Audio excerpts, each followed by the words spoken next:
What's up? What's happening? Got that thing fired up from the very famous Lil Jon and the East Side Boys. Do you know the Muffin Man who lives on Drury Lane? I got an update on your account too, but I'll talk to you about it later. Anyways, what's happening? We live. We streaming from all social medias. Facebook in the house, YouTube in the house, TikTok, Twitter, Twitch, and YouTube.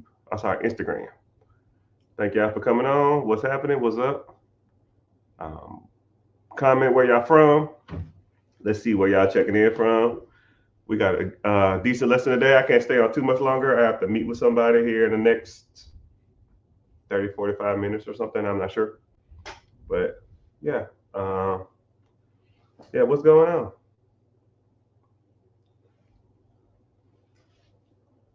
So, question of the hour. So we're checking in from all social media platforms: Facebook, YouTube, Twitch, Instagram, Twitter, and Facebook. So, one piece of guidance, or I don't, the admission free is here.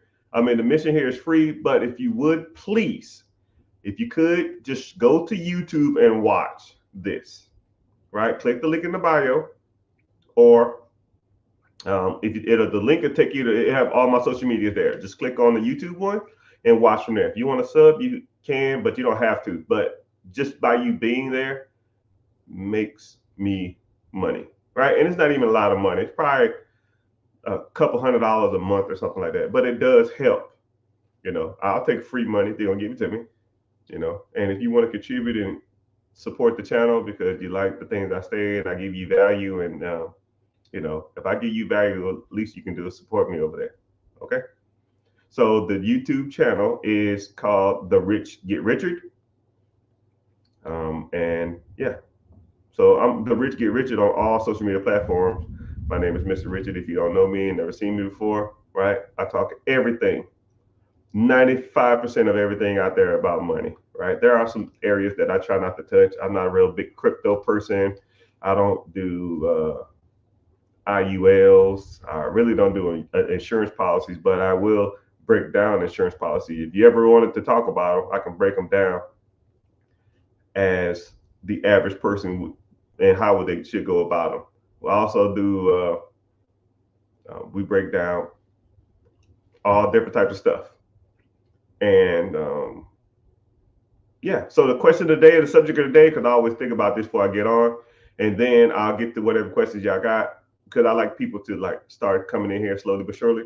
The question of the day or question of the hour is, what should you do if you have $5,000 or $10,000 to invest? Okay, I get DM that or that question asked comically 10 times a day, easily. What should I do with $5,000, $10,000? Okay, so I'll give you the perspective from me and my perspective and what I would do. Okay, because $10,000 is a good start, but it's really not a lot of money. So I'm gonna have, first of all, I'm gonna kind of educate you on your mindset when it comes to that $5,000 or $10,000, and then I'm gonna educate you on what you should do with it. Okay, so let's go ahead and let's go ahead and get started. So you got $5,000, $10,000, but I'll just make this $10,000 just to make this a little easier, right? If you only got 5 or you got 10, I'll just use that.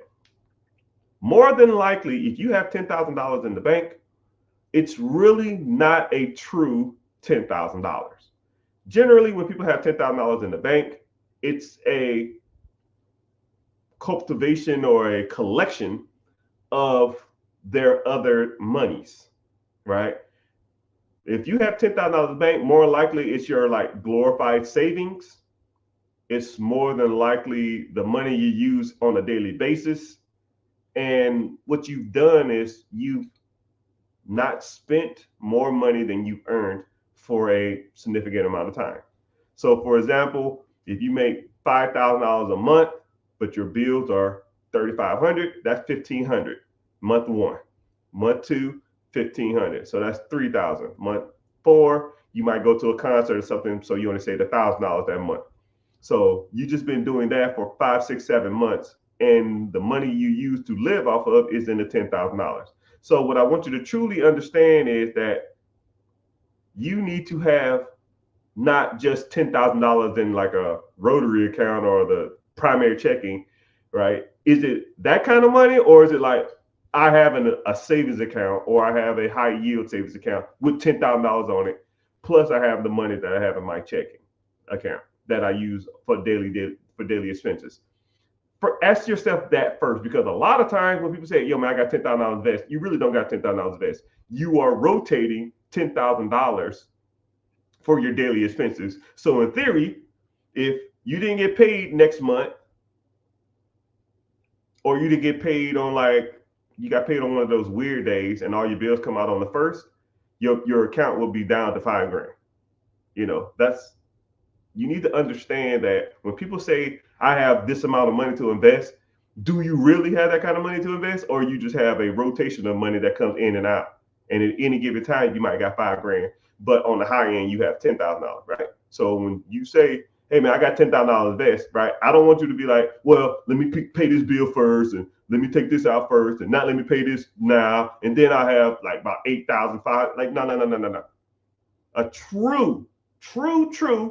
I have $10,000 in an account that almost doesn't get counted for anything, right? So that's what you need to understand whenever you're talking about investing.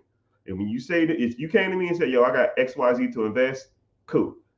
Do you really have that amount of money to invest, or you just have a rotation of money in and out? Okay. So if you need to start establishing parameters on the money you invest, that means that you need to start separating, almost like church and state, right? You need to separate them. If I have $10,000 in rotation of my checking account, technically you ain't got no money to invest, right? Now you need to start taking money from that rotation and putting it into mutual fund, ETF, IRA, 401k, or something like that, and or a high yield savings account. So now that money becomes a true, I have $10,000 to invest. Because a lot of people don't look at it like that. A lot of people look at it as, I got $10,000 to invest. No, you got $10,000 of rotation money, right? But if you had true, like if you came to me and said, "Yo, Mr. Rich, how much money you got to invest?" I say, boom, I know to the damn near thousands of dollars how much money I have. Well, for me, it's a little different, but because I have 6-7 figures, waiting to be allocated. Right? It's not a rotation of money that sits in my primary checking. It's not a rotation of money sitting in my multiple business account checkings. It's not petty cash. It's not accounts receivable. None of that shit. It's just money that has nothing to do with nothing else, has no ties to anything else, and I can allocate it and put it to work at any given time. Okay? So now, say once you start doing that and you have a true $10,000, $5,000 to invest, what should you invest in? Right? You have multiple different things you can do. Multiple. It just depends on your risk tolerance. It depends on your financial situation. It depends on you. It depends on what you have going on. Okay? First thing, how's your credit? If your credit sucks, there's no point in you trying to go out here and have $3,000, $5,000, $10,000 worth of credit or of cash, and you can't do nothing with it, because as soon as you try to go apply for a home loan, or you try to go out there and apply for a business loan, you're going to get denied because your credit sucks. I'll almost take somebody with no money and good credit than someone with money and bad credit, because someone with money with bad credit can't buy nothing but stuff with cash. And there's not too much stuff that you can buy that's really, really valuable with cash. So you got to get your personal credit in order, And then there's levels to personal credit: 580s, 600, 620s, 650, 680.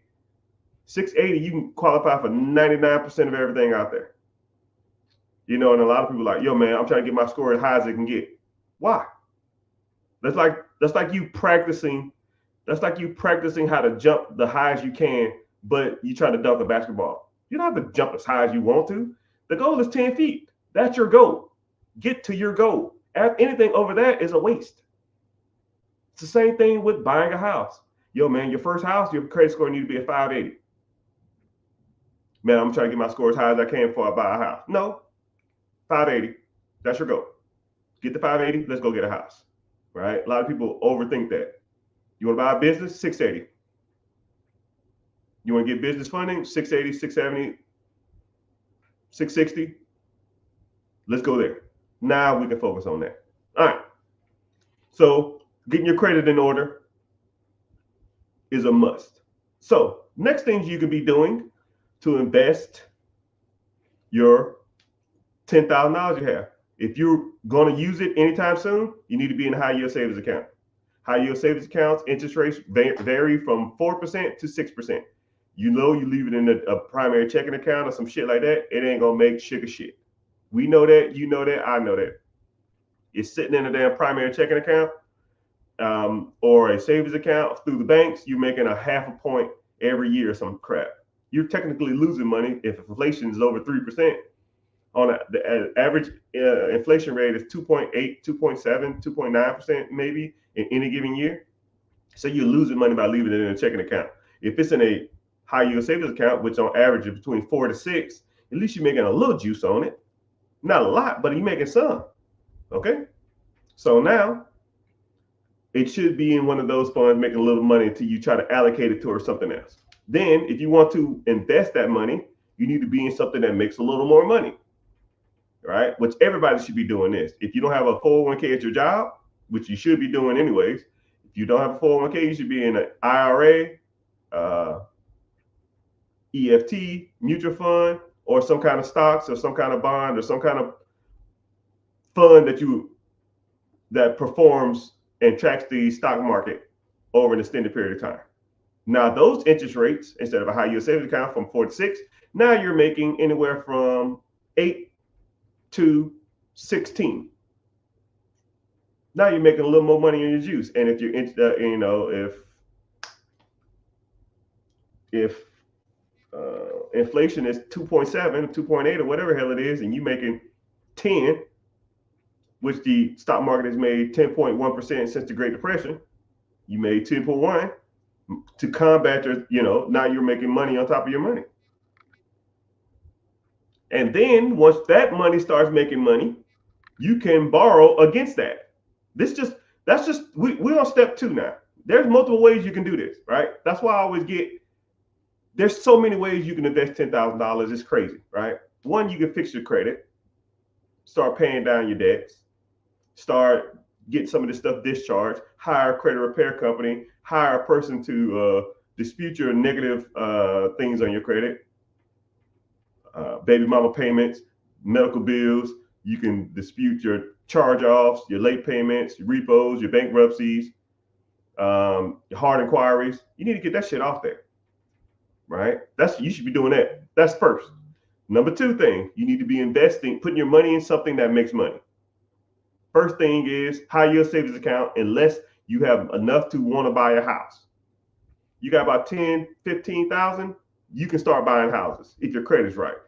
Step 1, credit. Step 2, high yield savings account to invest in a property. If you don't have enough money to invest in a property, let's say you have $4,000, then, this step, you can just put it into something that makes money, right? ETF, mutual fund, IRAs, 401k, 401ks, that's through your job, but that's another story. So you put it in that and you contribute to it every month. Automatic allocation, dollar cost averaging. Boop, boop, boop, boop, boop, boop, boop. And that pot will slowly start to grow. And now let's say you got 20 grand in this account. What do?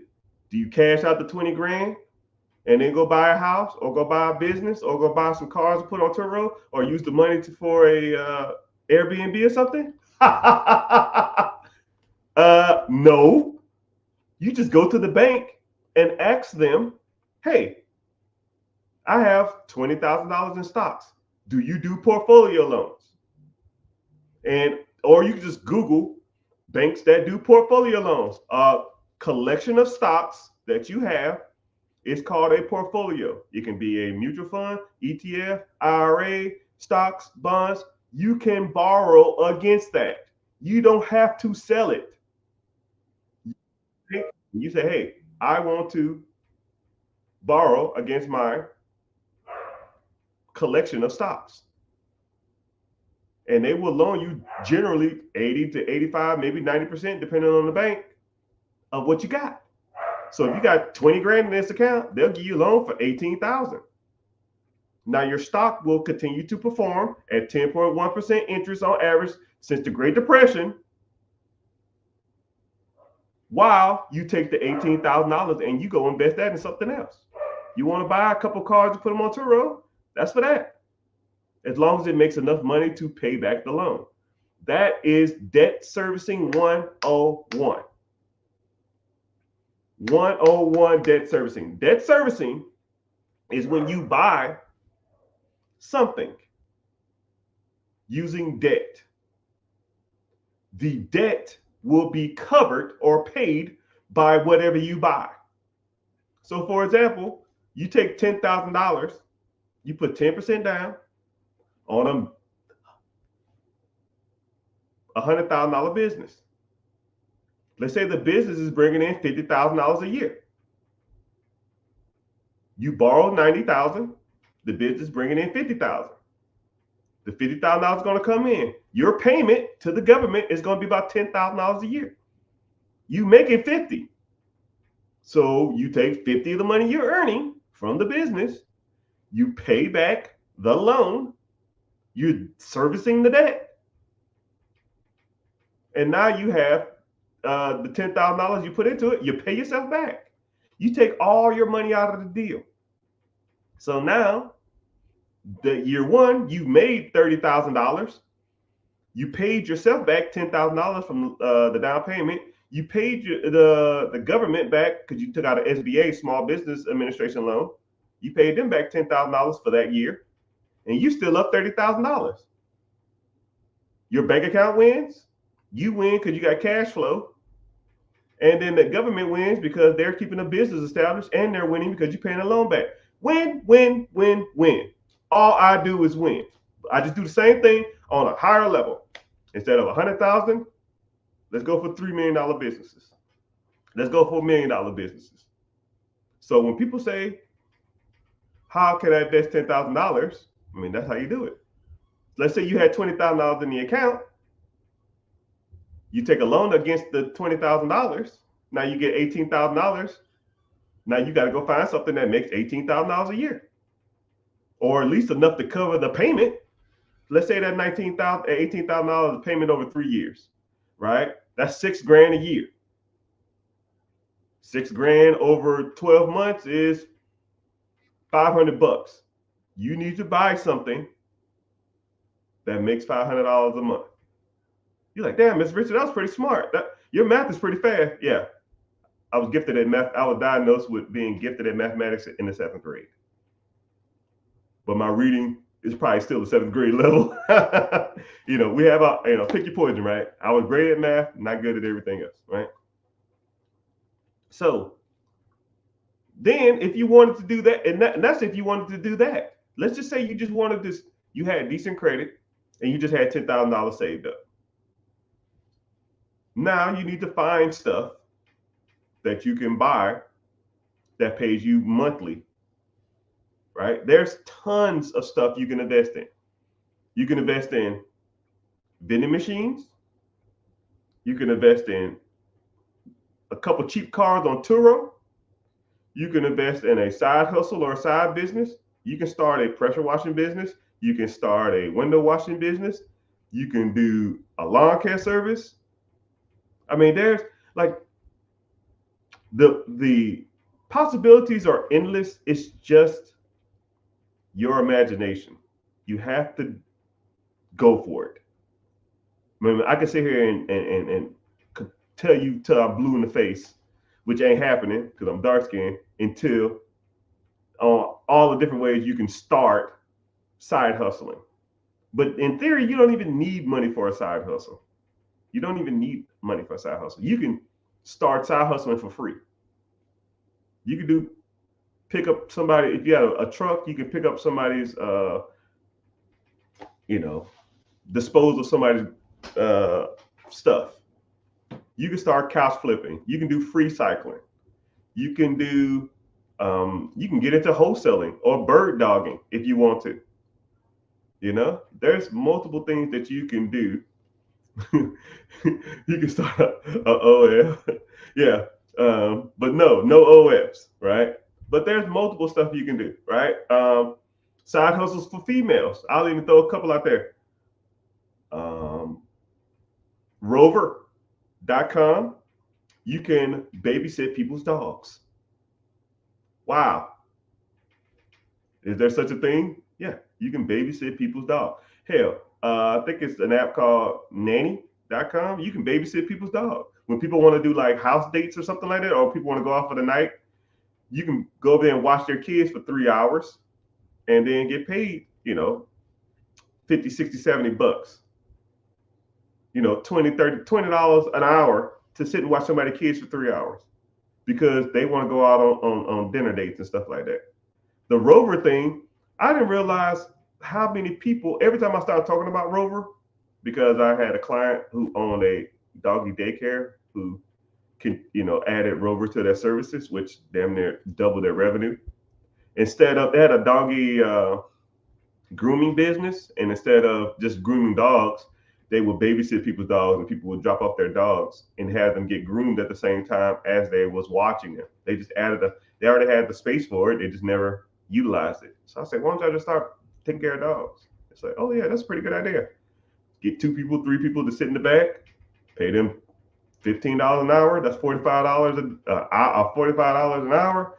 You get $30, $40 back there. You fucking rack up. It's just something to think about. Or let's say you have the space at your house to take care of a whole bunch of dogs, right? Just tell people to drop off the dog at their house. You charge them a flat fee. Okay, cool. I'll charge you, $300 a week, and you just drop off your dogs and you just take care of a whole bunch of dogs. You walk them, you take care of them. I mean, you have to just start thinking outside the box. It's there. Money is there.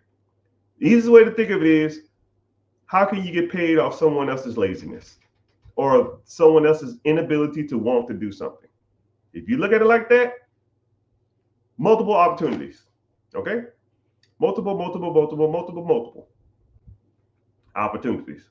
Just like, or couch flipping is another good side hustle. You got a truck and a buddy. I had one guy who was a client of mine. This was a while back. He reached out to me and said, yo, man, I want to buy a business or get into real estate. I said, okay, cool. Let's sign up. So he signed up. We were sitting down talking. He said, I ain't got no money. I said, well, you're going to either need to raise money from the bank or you need to raise money yourself. But this is what I recommend. I recommend you do both. Be working on your own money while you're working on the bank's money. Because if the bank money don't work out, at least you got your own money. And if your money don't work out, at least you got the bank money, right? Or I call myself sometimes the options guy. I give you as many options as possible. You need to try to do them all, right? And whatever hits. Whatever hits.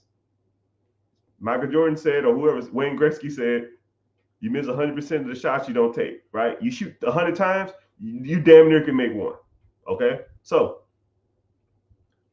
we got to talking, and I broke down how to couch flip. They said, okay, cool, we'll couch flip and we're going to have a goal of $20,000. We're going to couch flip until we get to 20 grand. Not only did they make their 20 grand, they said they had a whole system down, and then they were going to stop couch flipping. First of all, let me tell you what couch flipping is. First of all, you go to Facebook, you search free, or you search couches for sale. And then you find them, or couches, just search the term couches. You go in there and you see couches on there, right? There's tons of them, tons. And when I tell you to look for them, look for vices in people. Look for reasons why people are getting rid of it. Hey, couch, must sell today, moving out the country, gonna throw it away. That type of stuff. If you're looking for those people with I call them vices, reasons why people want to do something. You find the things with vices attached to them, people are selling. If you want a car flip, vices. I'm going to jail. I'm moving out the country. I have 3 cars. I must sell it for a family emergency. You look for reasons why people want to sell, right? So now you have a reason to kind of lowball them up, or, hey man, I see you have this couch on here. You want $400? I'll give you $150 and I'll come pick it up now. Man, I can't do that. That's too low. Okay, cool. Thanks. Bye.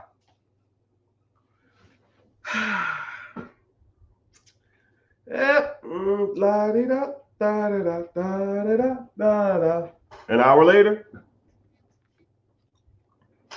can you do 175? Yeah, I'm on the way. Take it, clean it up, take a picture of it right then and there. Take a picture of it right then and there. Put it right back on Facebook. $500. We'll deliver small fee. People will call you. Oh man, that's a nice couch. Cool. It's $500. I can deliver it for $550. Can you do it for $450? I do it for $500. Deal. I'll deliver it. How much you just made? $275 from taking one couch from someone else's house to someone else's? Come on, dog. Come on, man. $275 to take a couch from one person's house to another, or $325? Hold on, let me see the math. $325? Yeah. $325,000 from taking a couch from someone else's house to their house?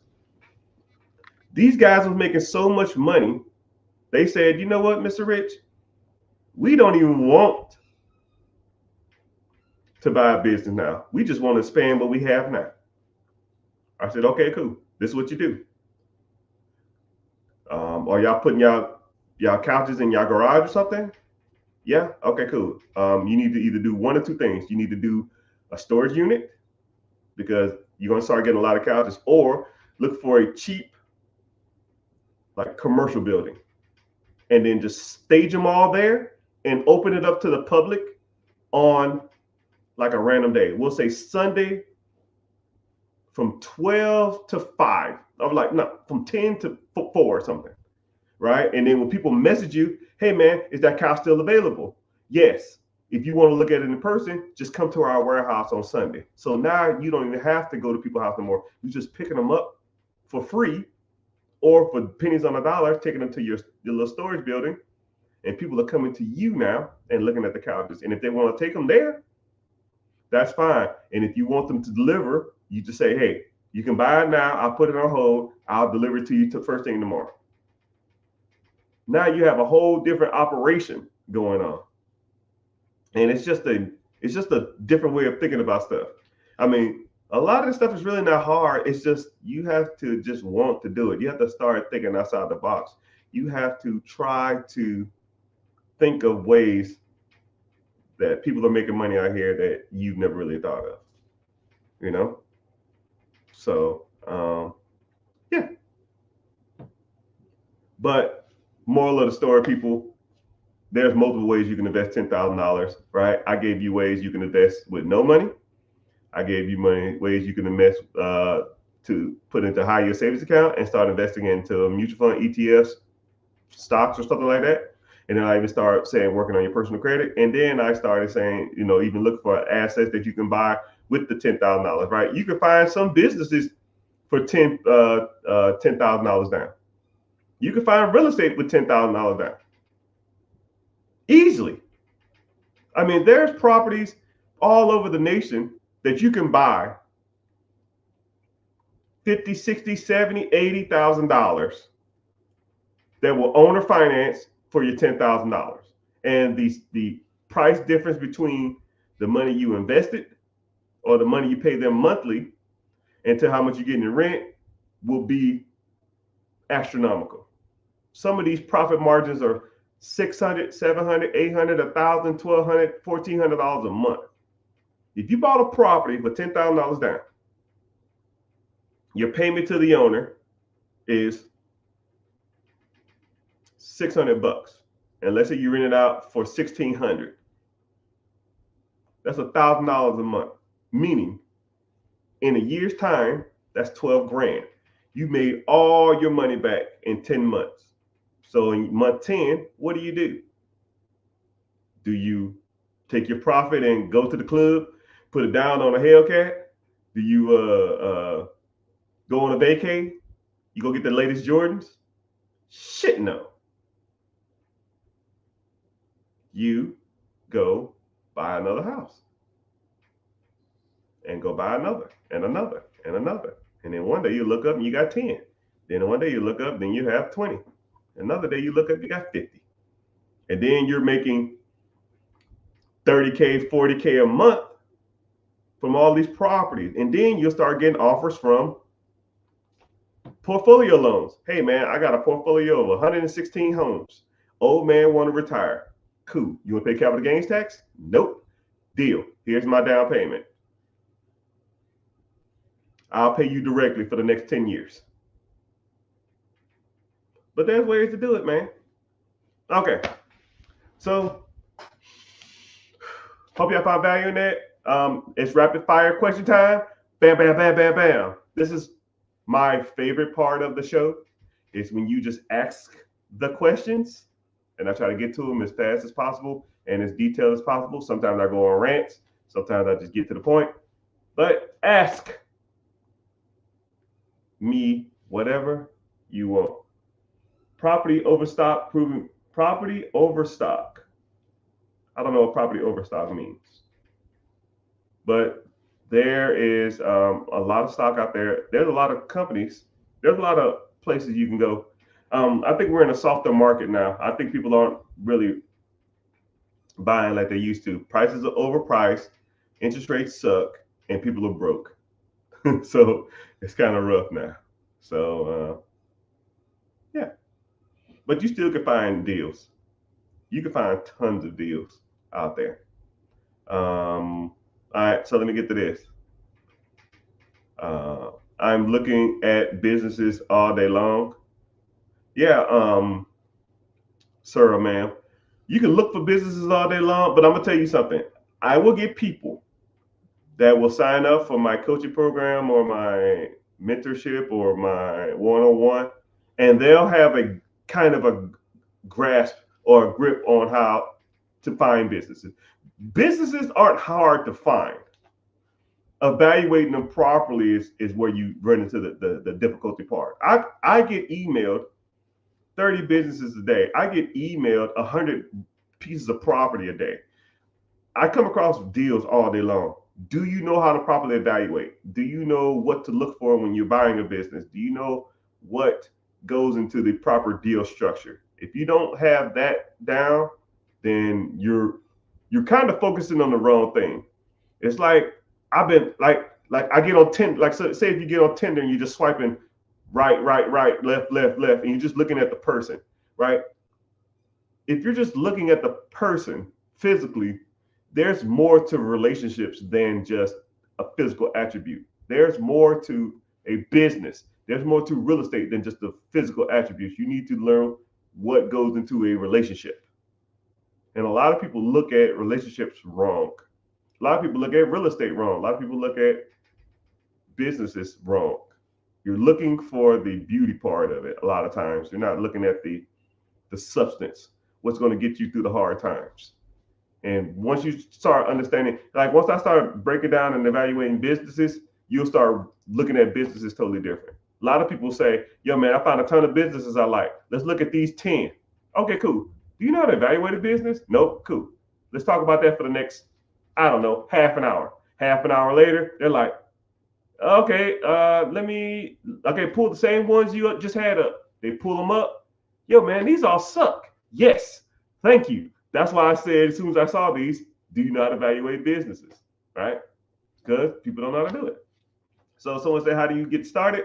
I have a free webinar that breaks down investing, credit, how to evaluate businesses, how to find businesses, how to find real estate, different type of loan programs out there, different types of lending packages, different types of funding packages. If you're interested in any of that stuff, just click the link in the bio.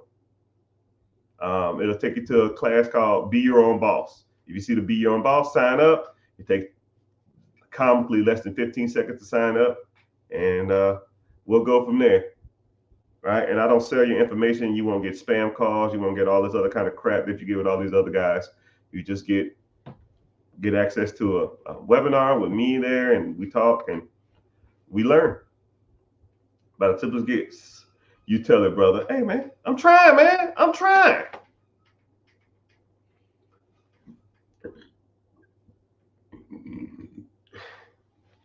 How do you buy a wood furniture business? Right? Mostly all they run individual. What's the way to protect your design plans from change to making product? That's kind of like a super specific question. But how do you buy? I think someone asked something similar. If I had to buy a wood furniture company, I would see. I don't know if you're building furniture yourself or you want to start a furniture company. I'm real big on money, right? Focus on what makes money first, right? If you have a furniture store and you want to make furniture on the side, cool. The furniture store will support all of that. If you have something like a woodworking shop that does like engravings, that does trophies, that does like that type of stuff, that stuff can make money while you build your furniture and do your woodworking on the side, because woodworking is more of a hobby than a career. And if you're doing like one-off furniture, unless you're selling them for 20 grand a piece, more likely you're not going to make that much money. So you need to get something that's like a sister or brother trait, make money with that, and while you integrate your systems into that, right?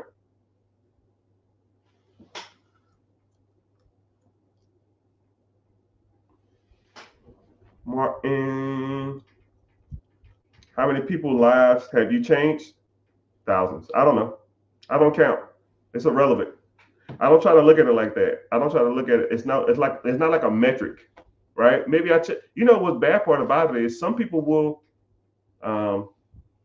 When I very first started going live, I think I did my first live in 2019, and there was a guy back in the day. I used to talk.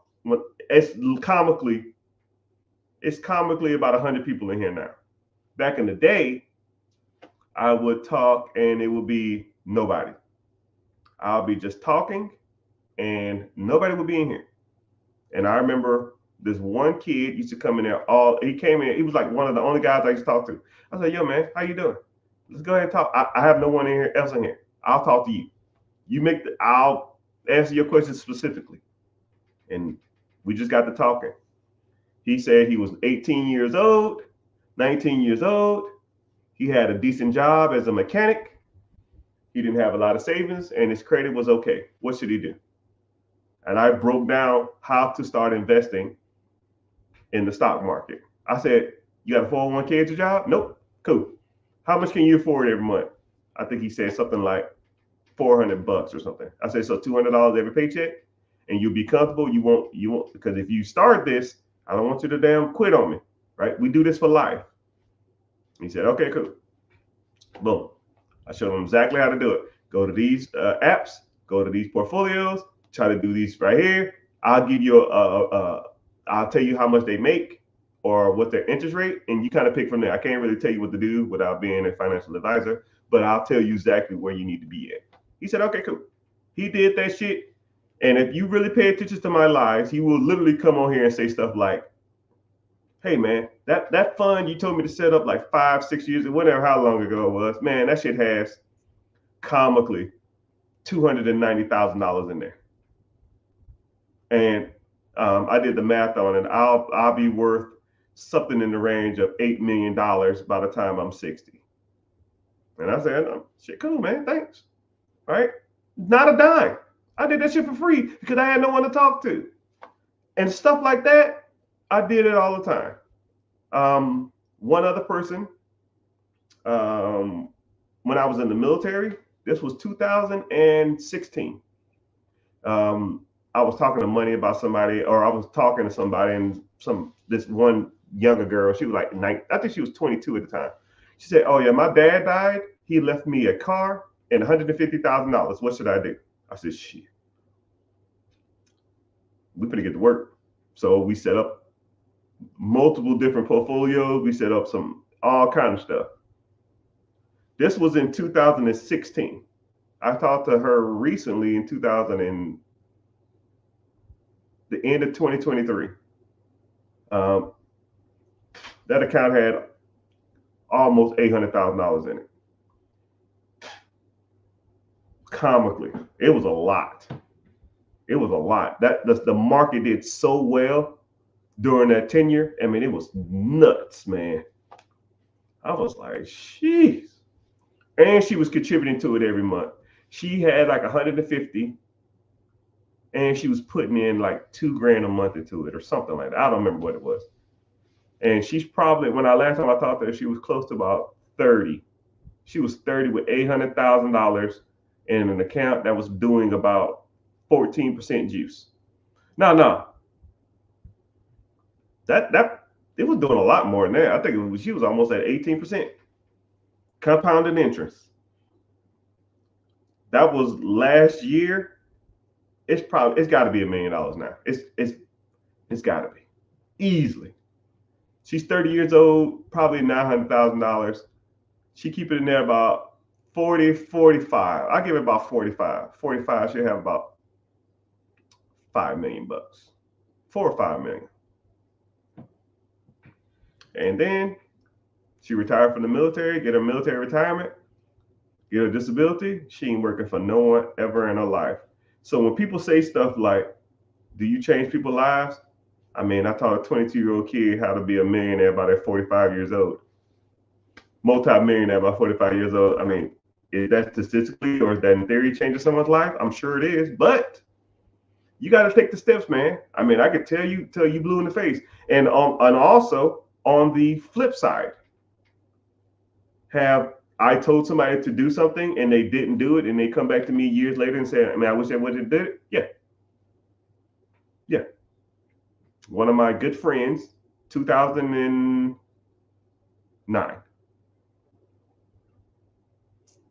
I want to buy me some real property. Cool. Put your money into a high yield savings account until you get enough money to save up for it. And at the time, the houses were selling for it. He found one house, it was for sale for $70,000. So he really only needed like a couple grand or something. He only needed he really didn't need a lot. I don't remember how much he needed. He needed like that $3,000 or something. He saved up to 2,500. No, he saved up to like 1,500. And he said, yo, man, I want to go out to a party. I want to go to take a vacation. I said, okay, well, you want a house or you want a vacation? He said, I want a vacation. I said, all right, whatever. Last year, he texted me or messaged me, talking about, yo, man, I'm ready to start investing in real estate. I said, motherfucker, that was 14 years ago, 13 years ago. He said, yeah, I'm ready now. I said, question, the house you was from the buy, you ever looked it up? He said, yep. I said, what is it worth now? He said, 225. I said, so if you'd have bought it for 70 and you worth 225 now, how much you'd have been up? He said, I don't even like to think about it. I said, yeah, it'd be like that. But it is what it is. People don't listen. People do what they want to do. You can lead the horse to water, right? You can't make them drink it. You got to put in the work. You got to do what you need, what needs to be done. One more quick question. Should I create an LLC or entity, or should I buy a job replacing business? I want out of my job. Okay. That's kind of like a weird question. It's not a real question. Okay. You're asking like questions that's almost irrelevant to the next question. You don't need an LLC to buy an existing business. So if you want, why do you want to create an LLC? Right? If you want to create an LLC to start a business or to run your business through it, or if you want to get an LLC to go out there and get business funding, that's why you would do that. But would you want to go out but you can go buy a business without an LLC. But now if you want to use the business lines of credit to buy a business or buy real estate, then you need an LLC or LLC, S Corp, C Corp, sole proprietorship, and that shit. You need that for that. So that's a whole different thing. So if you want to buy a business, you don't need that to buy a business. If you want an LLC to go get business funding, go get business line of credit, have your own entity for like real estate purposes or to have your own business purposes, that's fine. But you don't need, one doesn't require the other. And if you do buy an existing business, more than likely you'll take over their corporate structure. So if they have an LLC, S Corp, C Corp, sole proprietorship, and you buy that one from that person, then you just take over that one, right? They'll be more likely the registered agent, and they'll probably have managers and shit like that. You take over the process when you become the registered agent of that LLC, S Corp, C Corp, and then now they'll step down or be a manager in the business if you want them as a consultant or something like that. But you don't even need them to be a consultant. You just kick their asses out, you take over the process, and you take over their LLC. It'll reset the corporate structure, but hell, who cares? Hope that answered the question. It's kind of it's almost like saying, what should I get? A cat or a giraffe?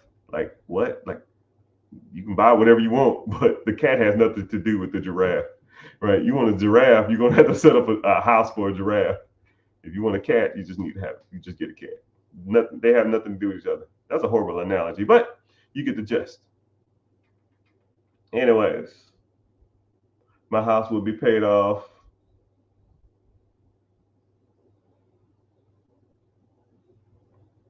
My house will be paid off this year. I'm 24.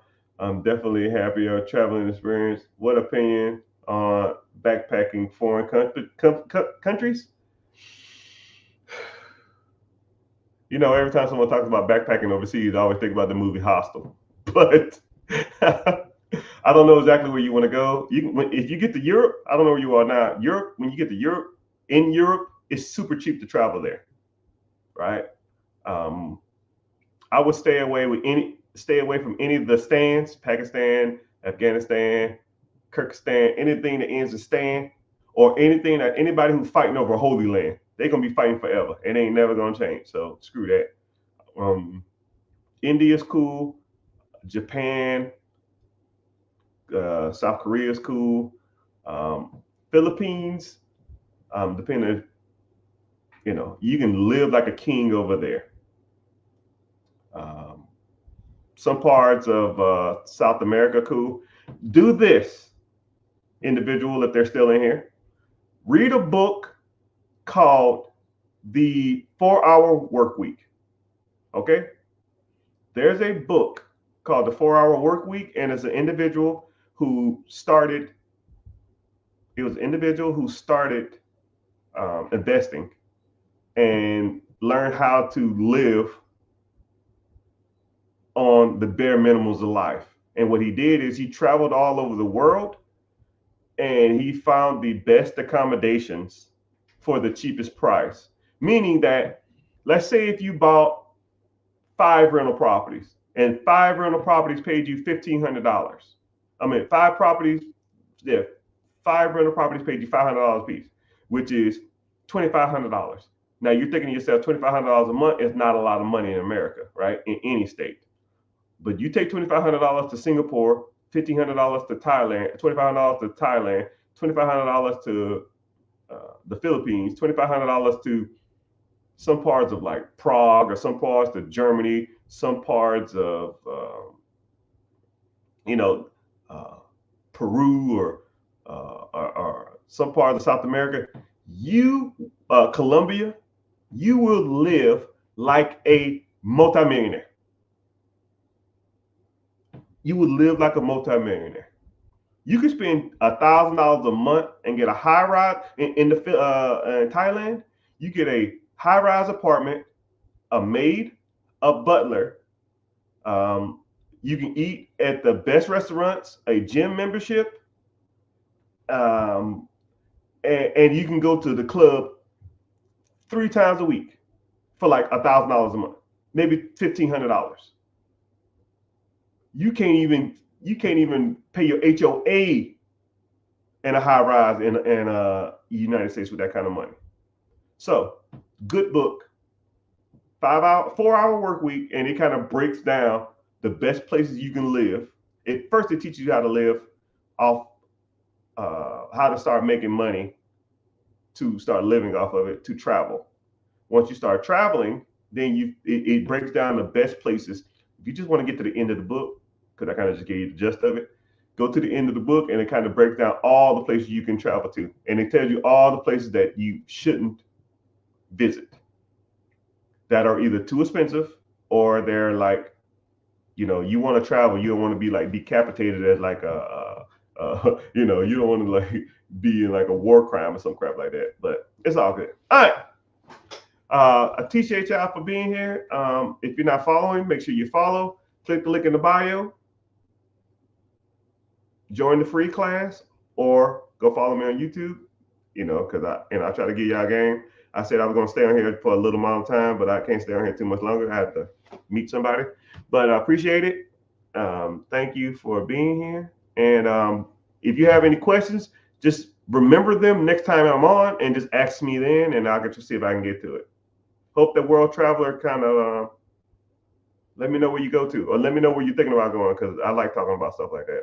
I've traveled. I've been all around the world. Now, the military sends you everywhere. Greenland, Poland, Iceland, Germany, Paris, France, Bahrain, Qatar, Iraq, Afghanistan, Canada. It's just Japan, Thailand, Portugal, just Hawaii, Alaska, which Alaska wasn't as cold as I thought it was going to be. I did see a polar bear. I saw a moose. Moose are more impressive than polar bears.